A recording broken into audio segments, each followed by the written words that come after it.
In this video, I'm going to share with you how I cracked the code to an entirely new reality by learning this one visualization secret. Now, this took me from 15 plus years of the same exact dynamic. For me, it was all about relationships. I kept finding people who were wishy-washy, they were unsure, they were emotionally unavailable. I felt like I had to prove myself or earn their love. I had to give 90% and maybe they'd give me 10. But no matter what I did, no matter how hard I tried, what technique before this, it resulted in the same exact experience. But after I learned exactly what I'm going to share with you in this video, it helped me to create an entirely new dynamic. It helped me to see myself differently. It helped me to experience relationships in an entirely new way. And by the end of this video, you're going to understand how you can do this in your own life. Even if your dynamic is about money, or maybe it's about your career, or maybe you're like me, it is relationship. No matter what it is, this technique will radically change your life. So let's get started. So before I get into this visualization secret that's going to completely change your life, because it already has changed mine so much, I want to first get into the mechanics of why this is a problem, why you feel powerless and stuck. Because right now there's situations that happen in your life and it can feel like there's no other option and they keep replaying and you're stuck or powerless to do anything about it. This visualization secret and this visualization technique is going to show you how you can start perceiving different options so you can step into that new story, in that new state of being, in that new self-concept. So what happens currently is you have an experience. For me, it was about relationships. I didn't get a text. Maybe they started to not give me as much of attention. This could also be money. This could also be your job, whatever the case. But for me, I wouldn't get that text. They would kind of go distant. They would start to ghost me. I was perceiving this situation because of the past and have these ideas that I'm not good enough unless I prove myself. And if somebody's not treating me right, I have to do more. I have to be a hero, right? Now, when I am limited to my reality based on that automatic impulse from the past, I then only see it through that lens. Now realize your subconscious, which is where all your assumptions, all your self-concepts exist, it can process between 20 to 50 million pieces of information per second. But all that it allows into your conscious awareness, the one that you're watching this video with right now, is 40, a tiny fraction. So if your subconscious is tell that old story, it's because of me and what I lack. That old story is based on the past. It's going to perpetuate your beliefs and strengthen them as if they were true, which is going to only further solidify that lens or filter of what's allowed into your conscious, which then will make you put that old meaning in the new situation over and over and over again. And it feels like all these experiences are proving that you're not enough. But that's not the case. They're the same experience repeated over and over again. Because your lens of perception, because of the meaning you put on the experience, you tell the old story, and then the old story beyond your conscious awareness slips through as to why it's happening. So if you can start to see, it's not all these reasons to prove you're not good enough. It's the same experience repeated over and over again, further solidifying and make you thinking that's all there is.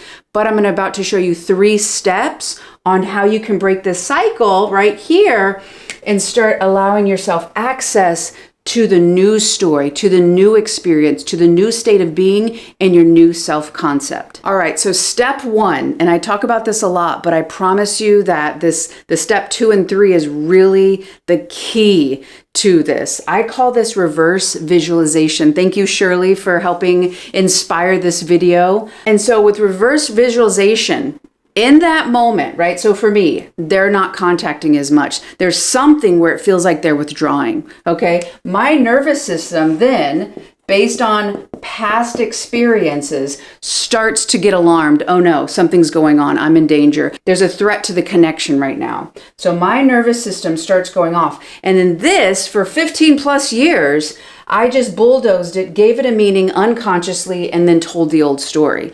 I was unaware of any other option. I felt powerless, stuck, helpless, and hopeless that I could ever change this unless somebody outside of me came in to make it better. So I was just there hoping that maybe this person would see my worth, but I was still thinking, feeling the same exact way about myself, which guess what it did? It just recycled. So reverse visualization helps you to start seeing different options, different meanings, different choices that you have, so you can take back your power and start to make the new choice and be in that energy of that new self-concept. That's the overall mission of reverse visualization. And the first step is going to be ABC. The first thing you're going to have to do is regulate this reaction, because when your nervous system goes up, and your nervous system is your lens of perception of how you're seeing the universe and the world. So your nervous system is saying, we're in danger. You look at, they're not contacting me. Oh no, what do I need to do? They're going to leave me. And for me, a big indicator about something's going on with my nervous system, started to get really anxious. I started to compare myself. I started to feel hopeless. I started to feel powerless. I started to feel stuck.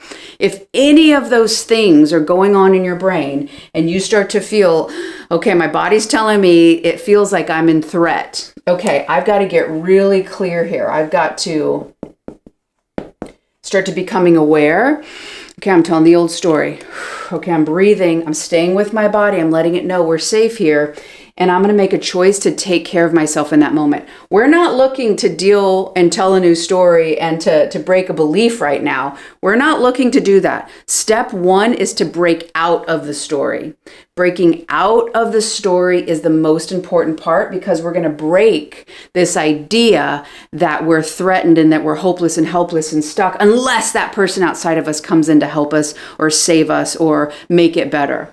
So essentially, we're taking back our power. We're learning how to take care of ourselves. Awareness of the story. Okay, I'm starting to feel threatened. I'm breathing, and I'm going to make a choice to take care of myself in that moment. That is step one, so that we can have the opportunity to now tap into reverse visualization. And the big thing about that first step, Dr. Joe says that we have to know the story, the old story, so well that it doesn't slip past our conscious awareness. Now, we don't just have our conscious brain, we also have our body, which is going to tell us what our subconscious is doing. If our body starts getting scared, we're going to feel it, and we got to use our conscious awareness to know what's going on. And according to Neville Goddard, he had a quote that says, "Man's chief delusion is his conviction that there are causes other than his own state of consciousness." So basically, Neville's saying that the biggest issue humans have is that there are causes creating difficulty in their life other than your own level of awareness. And if those awarenesses and those assumptions are, they're not calling me because I'm not good enough, well, that's my own consciousness, my own self-rejection.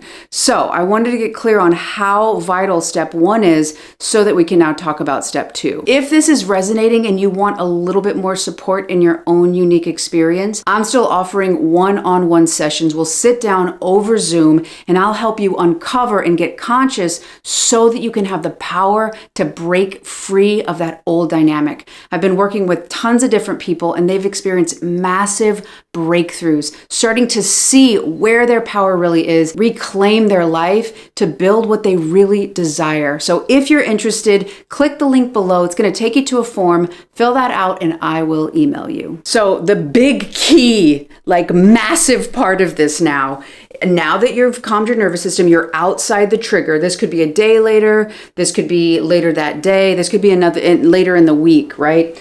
So for me, okay, they're not contacting me. Okay, my impulsive reaction based on the past is I'm not enough. The reason that they're doing this is because I'm not enough.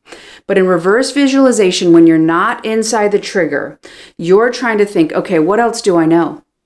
Maybe they actually happen to get really, really busy at work. I do remember they said that they got a new job recently, so maybe they're actually overwhelmed with that. So the big thing here is we're not being delusional. We're looking at other reasons, other meanings as to why they are less involved. They are more removed from that contact originally. Maybe another thing is there's something going on with their family life. Maybe their parent or their siblings, there's some kind of friction friction. So maybe that's stuff that's actually overloading them and they don't have the emotional space to contact you. Now realize, these new potential reasons as to why they're not contacting you have nothing to do with you. And when you step out of that, you remove this almost magnetic idea that, oh, they're doing this because of me. Because if they have family stuff coming up and maybe their grandma's sick, maybe something happened and it's pulling them and taking a lot of their attention, but you're telling the story, it's because I'm not enough, you're actually the only one rejecting you in that moment. This is where the reverse visualization is so massive, because you're starting to unplug from the self-rejecting, self-abandoning aspect energy and starting to see that experience with a new perspective that maintains your self-image and your dignity. It maintains that for you. And then maybe the reason that they're pulling away and they're not contacting you, maybe it's their own past trauma that has nothing to do with you. We all have our different distortions, and trauma is something not that happened outside, it's what it caused inside, the distortion of how you see yourself and how you think others see you. And if somebody treated them poorly, or maybe when they get close, they feel it's scary, so they need to push away, that's nothing to do with you not being enough. But if you can start to see this with new eyes, re-seeing it, reverse visualization, seeing different options, you can start to realize, wow, I don't know what's going on with them, right? Maybe it is the past trauma. Maybe it is the new job, but I know it's not about me. And you can further take care of yourself, which is actually going to lead to step 3. But in this, you're literally being a new version of yourself. You're not telling the old story that I'm not enough. You know that you're enough. And maybe there's some other things going on. And maybe it is that they are ghosting you and they actually aren't romantically interested. But if you put your sole value on their opinion, that's also self-rejection. So are you going to love and accept yourself wholly and know your value, new feelings, new self-concept, new thoughts, and new actions as a new state of you, and realize I'm enough. Oh, this person may or may not see that. Okay. And if they don't, I accept me. I'll meet my needs. I'll soothe myself as necessary. But if I put my value on how they see me, I'm actually in my childhood dynamic. I am powerless and hoping that the person outside of me meets my needs so that I have what I need. But now that you're an adult, you'll need to be the adult that you didn't have. You need to be there emotionally for yourself, be emotionally consistent, consider and listen to what you need. But the more you do this, the more you start to see that past situation that felt like there was no other options, that felt like, okay, they're not contacting me because I'm not good enough. It feels like you're in a room with no doors or no windows, and that is the only thing that's possible. But when we look back on this situation, we start to see these different, and it could be stuff outside of this, and I'm not saying to make this up. I'm saying to really look back and use your higher functioning brain that you didn't have when I'm Not Enough was created. So as you start to do this, it's going to give you different options, different ways of being. So once you start to pull yourself out and realize it's not about what you lack, it's not about you not being good enough. Now we're going to go into step 3, which is further going to give you new experiences, because a massive part about changing your self-concept, what really shifts your mind, according to Dr. Daniel Siegel, is experiences. New experiences. So now let me show you about part 3. Okay, so when we go back to this, right, and we've learned in step 2 how to do the reverse visualization. Okay, I'm seeing now that there are more options. They could be emotionally overwhelmed. They could have had their own past trauma where maybe this is freaking them out. Maybe as we're glowing closer, they're like, oh my God, I'm in danger, and they're having their own experience. But when you put the meaning as, I know it's not because of what I lack. Okay, how can I now move in this new way? And if you have a need of consistency, you can communicate that. And literally, you can go back to that old experience. So if it was somebody who didn't contact me, you don't even have to actually speak to them, but you're going to practice other ways that you could have been in that past moment. So for me, they didn't contact me, right? Whether I'm still talking to this person or I'm not, I could go back and realize, wow, a need for me is communication. A need for me is consistency. And this is the visualization aspect. Hey, I'm not sure what's going on. It seems like you're a little more distant. I have a need for consistency, so I'd really love to talk about what's going on and get it out in the clear, because communication is also really important to me. So what you're doing there is emotionally seeing yourself, emotionally being available by listening to that need and then vocalizing and advocating for it. And you're thinking, feeling, and acting in a new way that respects your experience. You're not blaming them. You're not saying they have to do anything. You're just sharing where you are and asking them to meet you there if they are available for that. Another thing could be that maybe you put a boundary down. You say, hey, I really like hanging out with you. I've noticed that things are a bit inconsistent, at least for what feels comfortable for me. Is a serious commitment something you're looking for? But you're defining and creating a safe experience for yourself. So the first part is to step out of that impulsive behavior based on the past, impulsive interpretation. Then you're going to take some time outside of the trigger to see what other reasons, what other things could be going on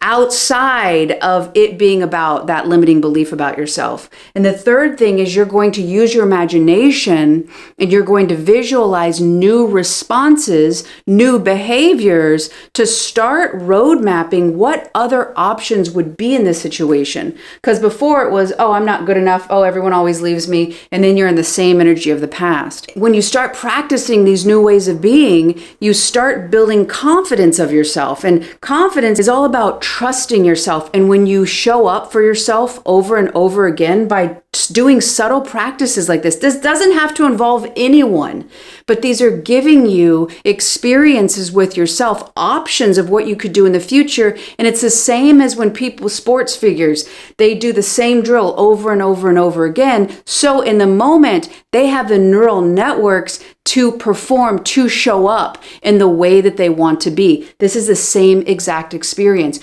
When you start playing this through, when you start visualizing, you have an opportunity to actually show up as the person that you want, even though you're practicing from past experiences. If it pops up in the future, you have confidence and you have experiences, because your body does not know the difference between a very vivid imagination and a real life experience.